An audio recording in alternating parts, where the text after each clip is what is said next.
வணக்கம் ஃப்ரெண்ட்ஸ். ஐயனார் துணை சீரியல்ல இன்னைய எபிசோட்ல என்ன நடக்குதுன்னு பார்க்கலாம் வாங்க. சோழனை ராகா ஒரு பக்கம் டென்ஷன் படுத்திட்டு இருக்க, இங்க பாண்டிய வானதி ஒரு பக்கம் டென்ஷன் படுத்திட்டு இருக்காங்க. ஆக மொத்தத்துல லவ்னாலே டென்ஷன் பிரச்சனை தான் போல இருக்கு. பெங்களூர் போன பாண்டி கூட பிடிவாதமா ஒட்டிக்கிட்டு அவர் உயிரை எடுத்துட்டு இருக்காங்க வானதி. அவங்க மாத்தி மாத்தி பேச ஒரு கட்டத்துல டென்ஷன் ஆகுற பாண்டி, இதுக்கு தான் உன்னை வரவேணான்னு சொன்னேன், இப்ப வந்த வேலையும் முடியல, லேட் ஆனாலும் உன்னை பத்திரமா கொண்டு போய் சேர்க்கணுமேங்கிற டென்ஷன் எனக்கு தான் அதிகமா இருக்கு. இதெல்லாம் நீ யோசிக்கவே மாட்டியா? உனக்கு உன் சந்தோஷம் தான் முக்கியம். உனக்கு உன் வீட்டை பத்தி என்ன பத்தி எல்லாம் எந்த கவலையும் இல்லைங்கிறாரு பாண்டி. பாண்டி, அதுதான் லேட்டா நான் பரவாயில்லன்னு சொல்றேன்ல பாண்டி. மிஞ்சி மிஞ்சி போன என் வீட்டுல என்ன பண்ணிட போறாங்க? என்ன வீட்டுல சேர்த்துக்க மாட்டேன்னு சொல்லுவாங்க. நான் அப்படியே உன் வீட்டுக்கு வந்துடுறேன் அப்படின்னு வானதி சொல்ல, அப்படியே போட்டேன்னா இதுக்குதான் நீ கிளம்பி என் கூட வந்தியா? உன்னை என் வீட்டுக்கு கூட்டிட்டு போய் நான் என்ன பண்றது அப்படின்னு பாண்டி கத்த, நான் இங்கே இருக்கேன் பாண்டி அப்படின்றாங்க வானதி. பாண்டி தான் பயங்கர டென்ஷன் ஆயிட்டு இருக்காரு. விளையாடாத வானதின்னு சொல்ல, ஏன் உங்க வீட்டுக்கு நான் வந்தா என்னவா, சேர்த்துக்க மாட்டாங்களா என்ன அப்படின்றாங்க வானதி. சோ அப்படின்னு பாண்டி பார்க்க, எப்படியும் உன் வீட்டுக்கு ஒரு நாள் நான் வரதானே போறேன், அதுக்கு இன்னைக்கே வந்துடுறேன், பேசாம நேரா என்ன உன் வீட்டுக்கே கூட்டிட்டு போயிடு, என் வீட்டுக்கெல்லாம் போக வேணாங்கிறாங்க வானதி. அங்க நீ வந்தா மட்டும் உன் வீட்டு ஆளுங்க அங்க வந்து தேட மாட்டாங்களா என்ன அப்படின்னு பாண்டி கேட்க, அவங்க தேடட்டும் பாண்டி, உன் வீட்டுலதான் நான் இருக்கேன்னு தெரிஞ்சா என்ன பண்ணிட முடியும் அப்படின்னு வானதி சொல்ல, இத பெத்ததுக்கு பதிலா ஒரு சுத்தியில செஞ்சிருந்தா கூட ஆணி அடிக்க உதவி இருக்கும். ஏய், நீ என்ன மூளைய கழட்டி வச்சுட்டு பேசுறியா? நீ என் வீட்டுல இருக்கிறது தெரிஞ்சா நான் என்னவோ உன்னை கடத்தி வச்சிருக்கதா சொல்லி உன் வீட்டு ஆளுங்க போலீஸ் ஸ்டேஷன்ல போய் கம்ப்ளைண்ட் கொடுக்க மாட்டாங்களா? அவங்க தூக்கி என்ன உள்ள வைக்க மாட்டாங்களா? ஏற்கனவே 2 தடவை உங்க அம்மா போலீஸ கூட்டிட்டு என் வீட்டுக்கு வந்தவங்க தானே அப்படின்னு பாண்டி சொல்ல, அந்த மாதிரி எல்லாம் எதுவும் நடக்காது பாண்டி. அப்படியே நடந்தாலும் எனக்கு என்ன வாய் இல்லையா என்ன? போலீஸ் கேட்டா அப்படி இல்லைன்னு நான் சொல்ல போறேன் அப்படின்னு வானதி அசால்ட்டா சொல்ல, ஈஸியா போச்சுல்ல உனக்கு, இதுக்குதான் நான் உன்னை பெங்களூர் கூட்டிட்டு வந்தனா? நீ பேசுறது எப்படி இருக்குன்னு பாத்தியா? யாரு எக்கேடு கெட்டு போனா எனக்கு என்ன, நான் நினைச்சது நடக்கணும் அப்படிங்கிறாரு பாண்டி. ஏன் பாண்டி என்ன திட்டிக்கிட்டே இருக்க? உன் கூட நான் ஆசையா தானே கிளம்பி வந்தேன், லேட்டா போனா பரவாயில்லன்னு நான் சொல்லிட்டேன்ல, அப்படி இருந்தும் என்ன திட்டிக்கிட்டே இருக்க அப்படின்னு வானதி அழாத குறையா கேட்க, தயவு செஞ்சு அமைதியாரு அப்படின்னு ரொம்பவே இயலாமையோட சொல்லிட்டு சீட் பெல்ட்டை போடுறாரு பாண்டி. உன் வேலையெல்லாம் அப்படின்னு சொல்லிக்கிட்டே அவரு நிமிந்து உட்கார, மொபைல் ரிங் ஆகுது, எடுத்து சொல்லுங்கன்னுங்கிறாரு. தம்பி, நீங்க கேட்ட பொருள் ஒரு 7 மணி அளவுல வரும், கொஞ்சம் வெயிட் பண்றீங்களான்னு கேக்குறாரு. பாண்டி ஒரு பெருமூச்சு விட்டுட்டு வானதிய பார்த்துட்டு, இல்லண்ணே என்னால அவ்வளோ நேரம் எல்லாம் வெயிட் பண்ண முடியாது, நான் கிளம்புறேங்கிறாரு பாண்டி. என்ன பாண்டி அப்படின்னு வானதி ஏதோ சொல்ல வர, என்ன தம்பி, தம்பி லைன்ல இருக்கியா தம்பி, தம்பி இருந்து வாங்கிட்டு போயிடுங்க அப்படின்னு ஆப்போசிட்ல சொல்லிட்டு இருக்க, இல்லண்ணே எனக்கு லேட் ஆகுது, நான் இப்ப கிளம்பினாலே வீட்டுக்கு போக லேட் ஆயிடும், நீங்க பொருளை வாங்குங்க, பஸ்ல அனுப்பிவிட முடியுமான்னு நான் விசாரிக்கிறேன் அப்படின்னு பாண்டி சொல்ல, பஸ்ல எல்லாம் போட்டு விட்டா பொருள் டேமேஜ் ஆயிருப்பா, இருந்தே வாங்கிட்டு போயிடுங்கிறாங்க ஆப்போசிட்ல. பாண்டி இருக்கலாம் பாண்டி அப்படின்னு வானதி சொல்ல, ஒரு முறை மறைச்சிட்டு, இல்லண்ணே எனக்கு வேற ஒரு முக்கியமான வேலை இருக்கு, வெயிட் பண்ணா அந்த வேலை கெட்டு போயிடும், நீங்க பொருளை வாங்கி வைங்க, நான் அடுத்த வாரத்துல கூட ஒரு நாள் வந்து வாங்கிக்கிறேன் அப்படின்னு பாண்டி முடிவா சொல்லிட, சரிப்பா அப்புறம் ஓ இஷ்டங்கிறாங்க ஆப்போசிட்ல. சிடுசிடுன்ற முகத்தோட போனை கட் பண்ணிட்டு பாண்டி வண்டி எடுக்க, வண்டி ஹைவேஸ்ல போயிட்டு இருக்கு. என்ன பாண்டி, நான் தான் சொன்னேன் இல்ல இருக்கலாம்னு, இப்ப எங்க போற, சென்னைக்கு போறியான்னு கேக்குறாங்க வானதி. என்ன உன்னை கூட்டிட்டு ஆஸ்திரேலியாவுக்கா போவாங்க, உங்க வீட்டுல உன்னை பத்திரமா கொண்டு போய் சேர்க்க வேண்டாமா அப்படின்னு டிரைவ் பண்ணிட்டு பாண்டி கேட்க, நான் தான் இருந்து வாங்கிட்டு போலான்னு சொல்றேன்ல, என் பேச்சு ஏன் கேட்கவே மாட்டேங்கிறாங்க வானதி. அமைதியா வா வானதி, என்ன கோவப்படுத்தாத அப்படின்னு பல்ல கடிச்சிட்டு கோவத்தை கண்ட்ரோல் பண்ணிட்டு சொல்றாரு பாண்டி. கொஞ்சம் கூட மனசாட்சி இல்லாம, என்ன பாண்டி என்னால் தான் உன் வேலையை கெட்டு போன மாதிரி பேசுற அப்படின்னு வானதி கேட்க, பயங்கரமா முறைக்கிறாரு அவரு. ஏன்னா பாண்டி வேலைன்னு வந்துட்டா பயங்கர வேட்டக்காரன். இங்க பாரு, நானும் பொறுமையா இருக்கணும்னு பாக்குறேன், என்ன கடுப்பேத்திக்கிட்டே இருக்க, நீ அமைதியா இருக்க முடியாதுன்னா இங்கேயே இறங்கி போ, நான் வேலைவாவது முடிச்சுட்டு நிதானமா வருவேங்கிறாரு அவரு. பாரு பாரு, இப்ப கூட எல்லாமே என்னாலதாங்கிற மாதிரி பேசுற, போகணும்னு நீ தானே முடிவெடுத்த அப்படின்னு வானதி சொல்ல, நீ பெங்களூர் வரவேணான்னு கூட தான் நான் முடிவெடுத்தேன், சொல்ல கேட்காம நீ தானே வண்டியில ஏறி உட்கார்ந்த, லேட்டாக வாய்ப்பு இருக்கு, நீ வரவேணான்னு சொன்னேல்ல, காதல வாங்கினியா, நீ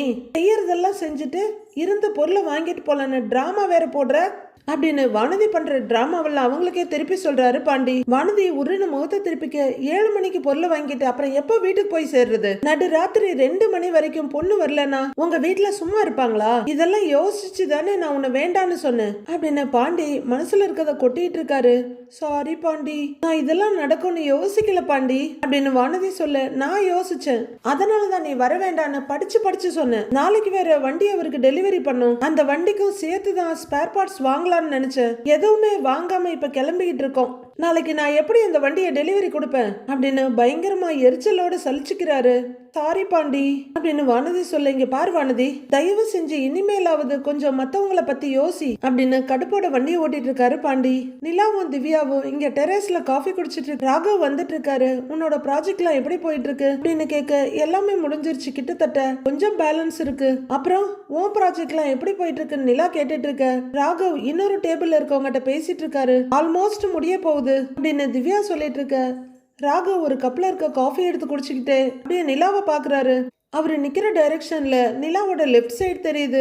நிலாவும் கப்ல இருக்க காஃபியை லெஃப்ட் ஹேண்டால எடுத்து குடிக்க அவங்க கையில இருக்க வாட்ச பாக்குறாரு. அவர் வாங்கி கொடுத்த வாட்சை இன்னும் நிலா கட்டல. அதை பார்த்த உடனே அவருக்கு ஒரு மாதிரி ஆகுது. அவர் அப்படியே நிலா திவ்யா இருக்க டேபிளுக்கு வர, ஐயோ ராகவ், நாங்க டீ டயத்துல தான் சிரிச்சு பேசுறோம், நீங்க ஒண்ணு தப்பா எடுத்துக்காதீங்கிறாங்க திவ்யா அவசரமா. பாத்தீங்களா ஓட்டுறீங்க, நான் தான் அப்பவே ஜஸ்ட் கிடிங்னு சொல்லிட்டேன்ல அப்படின்னு சொல்ல, அப்படின்னு கிண்டலோட தலையாட்டுறாங்க திவ்யா. நிலாவும் சிரிப்போட திவ்யா பார்த்துட்டு இருக்க.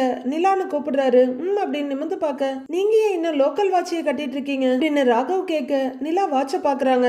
நான் வாங்கி கொடுத்த வாட்ச கட்டலாம்ல, அது இம்போர்ட்டட் வாட்ச், உங்களுக்காக ஸ்பெசிபிக்கா ஆர்டர் பண்ணி வர வச்சேன். இன்ஃபேக்ட் அதோட பிரைஸ் 50K அப்படின்னு ராகவ் சொல்ல, நிலாவுக்கு ஒரு மாதிரி சங்கடமா இருக்கு.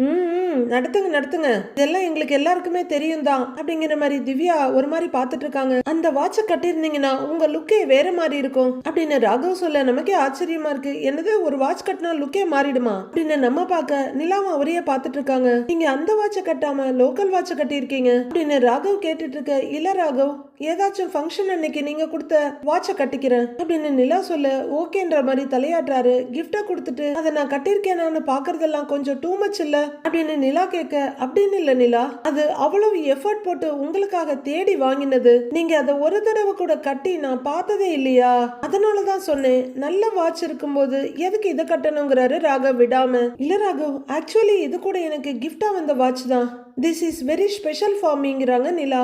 திவ்யா சிரிப்போட பார்க்க ராகவ் முகம் அப்படியே சுருங்கிடுது. முகம் இருண்டு போக, சோகேன்னு ராகவ் அங்கிருந்து போயிடுறாரு. நிலா விட்டா அவரே இந்த வாட்சை கட்டிட்டு அவர் வாங்கி கொடுத்த வாட்சை கட்டி விட்டுருவாரு போல அப்படின்னு திவ்யா சிரிக்கிறாங்க. ஆனா நிலா கடுப்பா பார்த்துட்டு இருக்காங்க. ராகவ் நொய்யன்னு பேசுனதுலயும் திவ்யா கேட்டதுலயுமா கடுப்பாகிற நிலா கோவத்தை மறைச்சிட்டு கிளம்புறேன்னு கிளம்பிடுறாங்க. பாண்டி கூட ஜாலியா போகலாம், சந்தோஷமா என்ஜாய் பண்ணலாம் அப்படின்னு ஏகப்பட்ட கனவுகளோட போன வானதி பாண்டியன் கோவமா இருக்க கப்சிப்புன்னு உட்கார்ந்து வர்றாங்க. கொஞ்ச நேரம் கழிச்சு அவங்க மொபைல் ரிங் ஆக, அம்மா கூப்பிடுறாங்க, பேசாம சுவிட்ச் ஆஃப் பண்ணிடலாம் அப்படின்னு மொபைல சுவிட்ச் ஆஃபே பண்ணிடுறாங்க. தேவையில்லாம வானதி 7:30 இல்ல 8:30 9:30 எல்லாத்தையும் உருவாக்க போறாங்க. வானதி பாண்டியனை அப்பப்ப பார்த்துட்டு இருக்க. அவரு கர்மமே கண்ணா காரை ஓட்டிட்டு இருக்காரு. சோழன் மதுரைக்கு போயிட்டு வந்த அசதியில அப்படியே சோஃபாவில் தலைக்கு கையை கொடுத்து சாஞ்சிருக்க. மொபைல் ரிங் ஆகுது. ஐயோ, அதுக்குள்ள என்னடா மறுபடியுமா அப்படின்னு போன் எடுக்கிறாரு. டிஸ்பிளேயை பார்த்துட்டு நிலா அப்படிங்கிறவரு மூக்க உறிஞ்சிக்கிட்டு கண்ணை தொடச்சிட்டு கால் அட்டன் பண்ணி காதுல வச்சு சொல்லுங்கிறாரு. வீட்டுக்கு வந்துட்டீங்களா அப்படின்னு நிலா கேட்க, வந்துட்டேன், இப்பதான் வந்தேன் அப்படின்னு சோழன் சொல்ல, ராத்திரி தூங்கிட்டு பகல்ல தானே வண்டி ஓட்டுனீங்க அப்படின்னு நிலா கேட்க இவருக்கு டென்ஷன் ஆகுது. நான் என்னங்க வீட்லயே அங்கே இருந்தேன், சவாரிக்காக மதுரை வரைக்கும் போயிட்டு வந்தேன். ஸ்லீப் டைம்னு கரெக்டாக தூங்கிட்டு 7 மணிக்கு வண்டி ஓட்ட முடியுமா? அதெல்லாம் தூங்காம தாங்க ஓட்டினேன் அப்படின்னு சோழன் எரிச்சலோடு சொல்ல, இப்போ எதுக்கு இவ்வளோ கடுப்பாக பேசுறீங்க அப்படிங்கிறாங்க நிலா. கடுப்பாலாம் பேசலங்க, சாதாரணமாக தான் பேசுறேன் சொல்லுங்கிறாரு அவரு. ஆனாலும் குரல் கடுப்பு அப்பட்டமா தெரியுது. ஏதாவது பிரச்சனையா என்ன அப்படின்னு நிலா கேட்க, எனக்கு என்னங்க பிரச்சனை, நான் நல்லா ஜாலியாக இருக்கேன், வேணா வீட்டுக்கு வந்து பாருங்களேன் அப்படின்னு கடுப்படிக்கிறாரு சோழன். நான் உங்களுக்கு போய் ஃபோன் பண்ணேன் பாருங்க, என்ன சொல்லணும் அப்படின்னு நிலா சொல்ல, சரி அப்ப பண்ணாதீங்க, எனக்கு கால் பண்ண சொல்லி நான் சொன்னேன்னா என்ன, நீங்க அங்க ஆபீஸ்ல ரொம்ப பிஸியா இருப்பீங்க, எதுக்கு எங்கிட்ட எல்லாம் பேசி டைம் வேஸ்ட் பண்றீங்க அப்படின்னு சோழன் கடுப்படிச்சிட்டு இருக்க. உச்சிக்கொட்டுற நிலா கையில இருக்க வாட்சை பார்த்துட்டு, நான் இந்த வாட்சை பத்தி பேசதான் கூப்பிட்டேன் அப்படின்னு சொல்ல, சோழனுக்கு திடுக்குன்னு இருக்கு. எந்த வாட்சுங்கிறாரு? என் பாஸ் ராகவ் இன்னைக்கு எனக்கு ஒரு வாட்சை கிஃப்ட் பண்ணாரு அப்படின்னு நிலா சொல்ல, இவர் மனசுக்குள்ளேயே அவனுக்கு நேரம் சரியில்லை அதான் வாட்ச் கொடுக்குறான் அப்படின்னு சொல்லிக்கிறவரு கிஃப்ட் பண்ணானான்னு கேக்குறாரு. ஆமா, நான் பிரசன்டேஷன் நல்லா பண்ணினேன்னு கிஃப்ட் பண்ணாரு அப்படின்னு நிலா சொல்ல கோவத்துல கைய உதறி சோஃபா ஒரு குத்து குத்துறாரு சோழன். பயங்கரமா ரைஸ் ஆகுறவரு, அதை இப்ப என்கிட்ட சொல்றதுக்காக எனக்கு கால் பண்ணீங்க அப்படின்னு கத்த. என்னாச்சு உங்களுக்கு, ஏன் இப்படி கத்திக்கிட்டு இருக்கீங்க அப்படின்னு நிலா கேட்க கஷ்டப்பட்டு கண்ட்ரோல் பண்ணிக்கிட்டு நான் எதுவுமே பேசலங்க. சரியா, எதுவுமே பேசல. நீங்க அந்த வாட்சை கையில கட்டிக்கிட்டு ஓயாம டயத்தை பாத்துக்கிட்டே இருங்க, நான் வைக்கிறேன்னு போனை வச்சிடுறாரு சோழன். நிலா கூப்பிட கால் கட் ஆகிட அப்படின்னு அவங்களும் கடுப்போட காலை கட் பண்றாங்க. போனை வச்சுட்டு இன்னும் டென்ஷன் ஆகுறாரு. அவன் கொடுத்தானா என்கிட்ட சொல்றாளாம் அப்படின்னு தலையை புடிச்சிட்டு கண்ணு தேய்ச்சிட்டு உட்கார்ந்துருக்காரு. நிலாவும் கொஞ்ச நேரம் கோவமா நிக்கிறவங்க யோசனையா அங்க இருந்து போயிடுறாங்க. இங்க பாண்டி வண்டி ஓட்டிட்டே இருக்காரு. அப்பப்ப சைடு மிரர் பாக்குற மாதிரி வானதியை முறைச்சிட்டே இருக்காரு. சீக்கிரமா போகணும், இவளை கொண்டே பத்திரமா வீட்டுல விடணும்னு பயங்கர டென்ஷன்ல அவர் வண்டியை ஓட்டிட்டு இருக்க வானதிக்கு வேற டென்ஷன். பாண்டி என்கிட்ட நல்லாவே பேசவே இல்ல, என் வீட்டை பத்தி இவ எதுக்கு இவ்வளவு கவலைப்படுறான்னு யோசிச்சுட்டே வர்றாங்க. வானதியோட அம்மா மகளுக்கு மறுபடியும் ட்ரை பண்ண The number you are trying is currently switched offனு தான் வருது. அவங்க அண்ணன் சந்திரன் உட்கார்ந்து இருக்காரு. டேய் என்னடா இது, அவ போன் சுவிட்ச் ஆஃப்னு வருது. மணி என்ன ஆகுது, ஊட்டு நினைப்பு கொஞ்சமாவது இருக்கா அவளுக்கு? ச்சே, இவெல்லாம் ஊடு வந்து சேர்ற வரைக்கும் வயிற்றுல நெருப்பு கட்டிட்டு இருக்க வேண்டியதா இருக்கு அப்படின்னு அவங்க அம்மா பயங்கரமா டென்ஷன் ஆகி கத்திட்டு இருக்க. என்னமோ உன் பொண்ணு காலேஜ் முடிஞ்ச உடனே நேரா வீட்டுக்கு வர்ற மாதிரி பேசிட்டு இருக்க, எங்க போயிருக்க போறா? அந்த பாண்டியன் கூட கடையில தான் இருப்பா அப்படின்னு அவங்க அண்ணன் சொல்றாரு. டேய், அந்த கடைக்கே போனாலும் இந்நேரம் வீட்டுக்கு வந்திருப்பாளேடா, அப்படி வர்றதுக்கு லேட் ஆச்சுன்னா கூட போனாவது எடுப்பாளே. இப்ப போனு சுவிட்ச் ஆஃப்ல வருது, நேரம் ஆவ ஆவ எனக்கு பயமா இருக்காதாடா அப்படின்னு அவங்க அம்மா கொந்தளிச்சிட்டு இருக்க. எல்லாரையும் டென்ஷன் படுத்தி விடுற வானதி ஜாலியா தான் உட்கார்ந்து இருக்காங்க. அப்போ அவங்க அப்பா கோவமா உள்ளர வர்றாரு. ஏய் என்னடி, என்னத்துக்கு போன் பண்ணி வா வான்னு கூப்பிட்ட? உன்னையால ஒரு நல்ல சவாரி பாதிலேயே இறக்கி விட்டுட்டு வந்துட்டேன், என்னத்துக்கடி போன் பண்ண அப்படின்னு வானதியோட அப்பா கத்துறாரு. யோ மணி என்ன ஆகுதுன்னு பாத்தியா ஐயா, உன் பொண்ணு இன்னும் ஊடு வந்து சேரல, போன் பண்ணா சுவிட்ச் ஆஃப்னு வருது. ஏய்யா வயசு பொண்ணை காணல, நான் என்னன்னுயா நினைக்கிறது? அவங்க அம்மாவும் பதிலுக்கு கத்த அவங்க அப்பா அப்படியே வாயடிச்சு போய் நிக்கிறாரு. யோ நேரம் ஆக ஆக எனக்கு பயமா இருக்கியா அப்படின்னு அவங்க அம்மா கத்துறாங்க. பிள்ளைய பெத்தவங்க தாங்க பயப்படணும், நாமெல்லாம் பெத்திருக்கிறது பிள்ளைங்க இல்ல பிசாசு, அதனால நீங்க பயப்படாதீங்கன்னு ஆறுதல் தான் சொல்ல தோணுது. அதுக்குதான் உன்னை போன் பண்ணி வர சொன்னேன்னு அவங்க அம்மா சொல்றாங்க. இன்னும் வரலையான்னு அவரு அதிர்ச்சியோட கேட்க அப்படின்னு தலையாட்ட. ஏய் எங்கடா போயிருப்பா அவன்னு பையன்கிட்ட கேக்குறாரு. அவ அந்த பாண்டி கடையில தான் இருப்பா, வீடு விட்டா காலேஜ், காலேஜ் விட்டா வீடு, வேற என்ன தெரியும் அவளுக்கு, சொன்ன எங்க கேக்குறாங்கிறாரு அவங்க அண்ணன். அவ போன் எப்பத்துல இருந்து ஆஃபா இருக்குன்னு அவங்க அப்பா கேட்க, இப்ப கொஞ்ச நேரத்துக்கு முன்னாடி இருந்ததாயே ஆஃப் ஆயிடுச்சு, இதுக்கு முன்னாடி எல்லாம் ரிங்கு போச்சு, அந்த கழுதை தான் எடுக்க மாட்டேங்கிறா அப்படின்னு அவங்க அம்மா சொல்ல அவங்க அப்பா பாவம் யோசனையா நிக்கிறாரு. அடுத்தது என்ன, ஒருத்தர் குறை சொல்லிக்கிறது தான், அததான் அவங்க அப்பாவும் செய்யறாரு. உனக்கு உன் பொண்ணை ஒழுங்கா வரக்க துப்பு இல்லடிங்கிறாரு. வாயா வா அப்படின்னு முந்தானை இழுத்து சொருகிற அவங்க அம்மா, என் வாயில உழுவுலன்னா உனக்கு தூக்கம் வராதே, அவ எனக்கு மட்டும்தான் பொண்ணா, உனக்கு பொண்ணு இல்லையா, என்னமோ நான் அவளை பெத்த மாதிரி பேசிட்டு இருக்க அப்படின்னு அவங்க அம்மா கத்த. பாவம் அவங்க அப்பா என்ன பண்ணுவாரு, அப்படியே நிக்கிறாரு. நானும் அவளை திட்டி பார்த்துட்டேன், அடிச்சு பார்த்துட்டேன், அடங்குறாள் ஐயா உன் பொண்ணு அப்படின்னு ரெண்டு பேரும் மாத்தி மாத்தி ஓம் பொண்ணுன்னு அடிச்சுக்கிறாங்க. கொஞ்சம் அதிகமா பேசுனா உடனே போலீஸ்க்கு போன் போட்டுருவேங்கிறா அப்படின்னு அவங்க அம்மா சொல்ல. ஏய் சரிதா நிறுத்திரி, விட்டா 6 மாச கதையை பேசிட்டு இருப்ப, இப்ப அவளை காணோமே என்ன பண்றதுங்கிறாரு அவங்க அப்பா. போன் ஆஃப்ல இருக்குன்னு வேற சொல்ற அப்படின்னு அவங்க அப்பா யோசிக்க அவங்க அம்மாவும் பாவம் யோசிச்சுட்டு இருக்காங்க. என்னதான் கோவக்காரியா இருந்தாலும் சண்டைக்காரியா இருந்தாலும் அந்த அம்மாவும் ஒரு அம்மா தானே, எல்லா அம்மாவுக்கும் இருக்கு அதே பதட்டம் அவங்களுக்கும் இருக்கு. இதனாலதான் அந்த காலத்திலேயே பெத்த மனம் பித்து பிள்ளை மனம் கல்லுன்னு சொல்லி வச்சிருக்காங்க. அதை இந்த காலத்துல நிறைய பிள்ளைங்க கரெக்டா ப்ரூவ் பண்றாங்க. கொஞ்ச நேரம் யோசிக்கிறவங்க அம்மா, யோ அந்த மெக்கானிக் பைய கூட ஓடி கேடி போயிருப்பாள் ஐயா அப்படின்றவங்க அவங்களே முடிவு பண்ணிட்டு, ஐயோ கடவுளே என்ன தலையில அடிச்சுட்டு சோஃபால உட்கார்ந்துடுறாங்க, நான் என்ன பண்ணுவேன், என்னை இப்படி புலம்ப விட்டுட்டாலே என்ன நெஞ்சில அடிச்சுக்கிறாங்க. டேய் என்ன நடந்துச்சுன்னு தெரியாம ஓடி போயிட்டான்னு நீயே முடிவு பண்ணி ஒப்பாரி வச்சிட்டு இருக்கிற அப்படிங்கிற அவங்க அப்பா. டேய் வசந்து, இந்த மெக்கானிக் கடையாண்ட போய் பார்த்துட்டு வாடாங்கிறாரு. அவ அங்க இருந்தான்னா அடிச்சு இழுத்துட்டு வாடா, இன்னைக்கு அவளுக்கு இருக்குது அப்படின்னு அவங்க அப்பா வீரவசனம் பேசுறாரு. டேய் என்னடா பார்த்துட்டு உட்கார்ந்து இருக்கிற, அதான் அவரு சொல்றாருல போய் கூட்டிட்டு வா போ அப்படின்னு. எங்கேயோ போற ஆத்தா என் மேல வந்து ஏறாத்தா அப்படின்ற மாதிரி வானதி மேல இருக்க கோவத்தை மகன் மேல காட்டி பட்டு பட்டுன்னு அடிக்கிறாங்க அவங்க அம்மா. பாவம் பயப்புள்ள அதுவும் சாதாரணமா கத்தும். ஆனா இப்ப இவங்க ரெண்டு பேரும் கத்திட்டு இருக்காங்க. நம்மளோட கத்தல் எடுபடாதுன்னு வெளியே போறாரு வசந்த். இன்னைக்கு அவ வீட்டுக்கு வரட்டும், காலை உடைக்கிறேன், அப்புறம் எப்படி வீட்டை விட்டு வெளியே போறேன்னு நானும் பாக்குறேன் அப்படின்னு சபதம் எல்லாம் போட்டுட்டு இருக்காங்க வானதியோட அம்மா. அவங்க அப்பா மண்டையை பிச்சுட்டு நிக்க இவங்க தலையில கைய வச்சுட்டு உட்கார்ந்து இருக்காங்க. சோழன் எடுத்த மாத்தாம அப்படியே உட்கார்ந்துருக்காரு. விரல்ல இருக்க நகத்தை கடிச்சு முடிச்சுட்டு இப்ப விரல் சதையை கடிச்சு கடிச்சு துப்பிட்டு இருக்காரு. அவர் மைண்டுக்குள்ள ராகவ் சொன்ன நிலாவை பார்த்து கூட்டிட்டு போ, அவ நான் பாக்குற பொண்ணு அப்படின்னு சொன்னதும் புரியல அப்படின்னு சோழன் சொல்ல, புரியலையா அவ ஏன் ஆளு அப்படின்னு ராகவ் சொன்னதும் ஏதோ மந்திரம் மாதிரி அவர் மனசுக்குள்ள வந்துகிட்டே இருக்க தலையை பிடிச்சிட்டு உட்கார்ந்து இருக்காரு. பத்தாததுக்கு அப்பப்ப ஸ்டேட்டஸ்ல இருக்க வாட்சோட 2 பேர் நிக்கிற போட்டோ வேற, அதையும் பார்த்து டென்ஷனை ஏத்திக்க வேண்டியது. மறுபடியும் நெத்தியில அடிச்சுக்கிறவரு இவனை நினைச்சாலே காண்ட் ஆகுது. அப்படிங்கிறவர் இந்த பக்கம் பார்த்துட்டு இந்த கடுப்புல பசிக்க வேற செய்யுது அப்படின்னு பசிய ஒரு திட்டிட்டு எழுந்து கிச்சனுக்கு போறாரு சோழன். என்ன ஏதாவது இருக்கா, எது எங்க இருக்கு அப்படின்னு பாக்குறவரு ஒரு பாத்திரத்தை திறந்து பார்த்துட்டு அடுத்த பாத்திரத்தை திறக்க அதுல பால் இருக்கு. அதை தூக்கி அடுப்புல வச்சுட்டு அடுத்து என்னன்னு பிச்சிட்டு நிக்கிறாரு. நிலா வீட்டுல அவங்க ரூம் பெட்ல உட்கார்ந்து இருக்க. ராகவ் யாரோ ஃப்ரெண்டோ இல்ல உடன்பிறப்போ தெரியல வீட்டுல உட்கார்ந்து செஸ் விளையாடுறாரு. போன் எடுத்து ஹாய் நிலா என்ன பண்றீங்க அப்படின்னு மெசேஜ் பண்ண பார்த்துட்டு இருக்க நிலாவுக்கு மெசேஜ் சவுண்ட் வருது. பெட்ல இருக்க மொபைல் எடுத்து பாக்குறாங்க. மெசேஜ் பண்ணிட்டு மொபைல வைக்கிற ராகவ் ஆப்போனன்ட்டோட ஒரு காய வெட்டிட்டு அவுட்டுங்கிறாரு. உடனே மொபைல் எடுத்து பார்க்க அதுல எந்த ரிப்ளையும் வரல. மொபைல கொஞ்சம் தூரமா நீட்டி இவரையும் பார்க்க சொல்லி ஒரு செல்ஃபி எடுக்கிறாரு. அந்த போட்டோ வேற அனுப்பிவிட பார்த்துட்டு நிலாவுக்கு ஐயோ இவ என்னடா இது நொய்யிட்டே இருக்கான்ற மாதிரி இருக்கு, ஏதாவது ரிப்ளை வருதான்னு பார்த்து ஏமாந்து போறாரு ராகவ். மறுபடியும் மெசேஜ் அனுப்ப நிலா முகத்தை சுருக்கி பார்த்துட்டு இருக்காங்க. ராகவ் போர்டையும் மொபைலையும் மாத்தி பார்த்துட்டு இருக்க. டக்குன்னு ஏதோ சவுண்ட் வருது. ரொம்பவே ஆர்வமா ஆசையுமா எடுத்து பார்த்துட்டு என்ன சரியாவே பேச மாட்டேங்கிறா, ஒரு வாய்ஸ் நோட் போடுவோமா அப்படின்னு யோசிக்கிறவரு நிலா அப்படின்னு கூப்பிட்டு அதை அனுப்புறாரு. நிலா அதை ஆன் பண்ணி கேக்குறாங்க.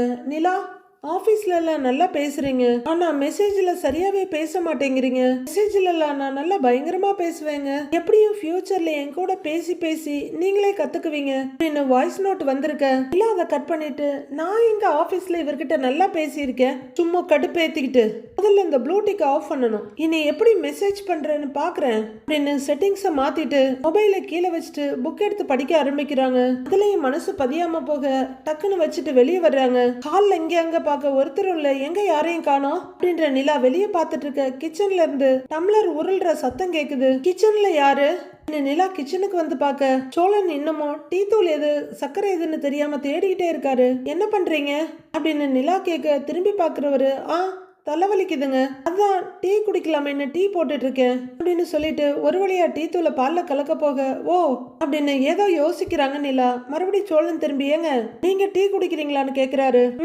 வேண்டான்னு சொல்ல, அதானே நான்லாம் டீ போட்டா நீங்க டீ குடிப்பீங்களா அப்படின்னு சோழன் கடுப்பா சொல்லிட்டு சிரிப்பா நிக்க. நிலா கோவமா இறங்கி வர்றாங்க. என்ன பேச்சு இது, ஏன் எப்ப பாரு இப்படியே பேசிட்டு இருக்கீங்க, உங்களுக்கு என்ன பிரச்சனை அப்படின்னு நிலா கோவப்படுறாங்க. இல்லைங்க நான் அவ்வளோ நல்லா டீ போட மாட்டேன், அதாங்க சொன்னேன் அப்படின்னு சோழன் சமாளிக்க.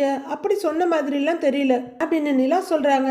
சத்தியமா நான் அப்படிதாங்க சொன்னேன் அப்படின்னு சோழன் சொல்ல, நல்லா சமாளிங்க அப்படிங்கிற நிலா முகத்தை திருப்பிக்கிறாங்க. கொஞ்ச நேரம் கழிச்சு அவங்களே ஒரு விஷயத்த உங்ககிட்ட ஷேர் பண்ணிக்கலான்னு வந்தேன், மூடே போயிடுச்சு அப்படின்னு சொல்ல, என்கிட்ட என்ன ஷேர் பண்ணணும்னு வந்தீங்க அப்படின்னு சோழன் ஆர்வமா கேக்குறாரு. ஒண்ணும் இல்ல அப்படின்னு நிலா மூட் அவுட் ஆகி திரும்ப, அடா சொல்லுங்க நான் தான் கேக்குறேன் இல்லைங்கிறாரு அவரு. தேவையில்லைன்னு சொல்றேன்ல அப்படின்னு நிலா உருனே நிக்கிறாங்க. ஐயோ சாரிங்க, என் மேலதாங்க தப்பு, நான் இந்த பக்கம்னு சொல்லிட்டு அந்த பக்கம் திரும்பி ஜாலியா சிரிச்சிட்டு தாங்க சொன்னேன், நீங்க பின்னாடி இருந்து பார்க்கும்போது தப்பா தாங்க தெரிஞ்சிருக்கும், சாரி நீங்க சொல்லுங்கிறாரு. எதை பத்திங்க சொல்லணும்னு நினைச்சீங்க அப்படின்னு சோழன் கேட்க, அது ராகவ் பத்தி பேச வந்த அப்படின்னு நிலா சொல்ல, அதுவரையிலும் கஷ்டப்பட்டு கண்ட்ரோல் பண்ணிட்டு இருந்த சோழன் வயசாயிட்டு இருக்காரு, ராகவ் பத்தியான்னு முனகிறவரு. அவருக்கு என்னங்க உங்க பாஸ், நீங்க அவருக்கு பிடிச்ச ஸ்டாஃப், உங்களுக்கு அவரு பிடிச்ச பாஸ் வேற அப்படின்னு சோழன் சொல்ல நிலாவுக்கும் கோபம் வந்துருது. ஆமா எனக்கு பிடிச்ச பாஸ் தான், அவருக்கு பிடிச்ச ஸ்டாஃப் தான், அதுல ஏதாச்சும் தப்பு இருக்கான்றாங்க.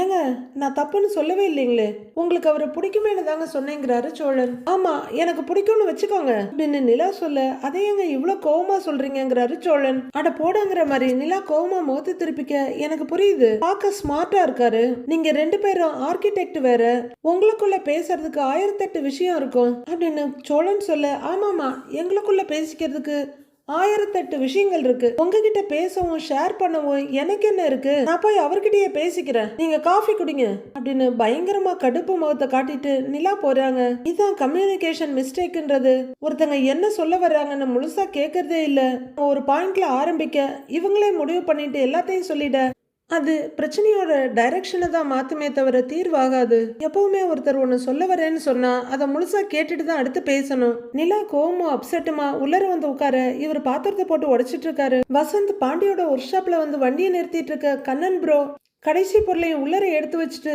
ஷட்டர்ல கொக்கிய மாட்டுறாரு. படக்குன்னு நிறுத்திட்டு வசந்த் ஓடி வர்றாரு. டேய் என்னடா ஷட்டரை போட்டுட்டு இருக்க? டேய் உன்னையே தான் கேட்டுட்டு இருக்கேன், கடையை மூடிட்டு இருக்கிற அப்படின்னு வசந்த் கேட்க, ஆமா கடையை தான் மூடுறேன், உன் கண்ணுக்கு அப்படித்தானே தெரியுது, இதுல கேள்வி வேற கேக்குற அப்படின்னு கண்ணன் ப்ரோவும் விடாம பேசுறாரு. டேய் வானதி எங்கடா அப்படின்னு வசந்த் கேட்க, எந்த வானதிங்கிறாரு கண்ணன் ப்ரோ. ஏய் என்ன தெரியாத மாதிரி நடிக்கிறியா? காலையில இருந்து ராத்திரி வரைக்கும் இந்த கடையே கதின்னு இருப்பாளே, எந்த வானதி கேக்குற? என் தங்கச்சி வானதி எங்கடா? அவ இன்னும் வீட்டுக்கு வரல, எங்கடா அவன்னு வசந்த் கேக்குறாரு. வானதி எங்கன்னு என்கிட்ட கேட்டா நான் என்னத்த சொல்றது அப்படிங்கிறாரு கண்ணன் ப்ரோ. என்ன விளையாடுறியா அப்படின்னு அவரு கேட்க, நீங்க பாருங்க தப்பான ஆள்கிட்ட வந்து நீங்க கேக்குறீங்க அப்படின்னு கண்ணன் ப்ரோ சொல்றாரு. உனக்கு பாண்டி யாருன்னு தெரியும்ல? அவன் எங்கன்னு கேக்குறாரு வசந்த். எந்த பாண்டி அப்படின்னு வடிவேலு மாதிரி காமெடி பண்ண ஆரம்பிச்சிடுறாரு கண்ணன் ப்ரோ. ஏய் உன் கடை ஓனர் பாண்டிடா, என்ன அவனையும் தெரியலன்னு சொல்ல போறியா இப்ப அப்படின்னு பயங்கர கடுப்பாகிறாரு வசந்த். ஓ பாண்டி அண்ணனா அப்படின்னு கண்ணன் ப்ரோ கேட்க, உன் ஒன்னேந்தான் எங்கடா அவங்கிறாரு வசந்த். அவர் வெளியூர் போயிருக்காரு அப்படின்னு சொல்ல, வெளியூர் போயிருக்கிறானா, எங்க போயிருக்கிறான் அவன் அப்படின்னு வசந்த் கேட்க, சொல்லலாமா வேணாமான்னு யோசிக்கிற கண்ணன் ப்ரோ, அண்ணன் பெங்களூர் வரலாம் போயிருக்குங்கிறாரு. ஓ உங்க நொன்னையும் கூட தான் அவளும் போயிருக்காளா அப்படின்னு வசந்த் கேட்க, என்ன சொல்றதுன்னு தெரியாம கண்ணன் ப்ரோ தரைய பார்க்க, டேய் சொல்லி தொலைடாங்கிற மாதிரி வசந்த் பார்த்துட்டு இருக்காரு. வசந்த் பாக்குற பார்வையில கண்ணன் ப்ரோவை அடிச்சு தொலைச்சிருவார் போல இருக்கு. அடுத்து என்ன நடக்க போகுதுன்னு நாளைக்கு பார்க்கலாம் ஃப்ரெண்ட்ஸ்.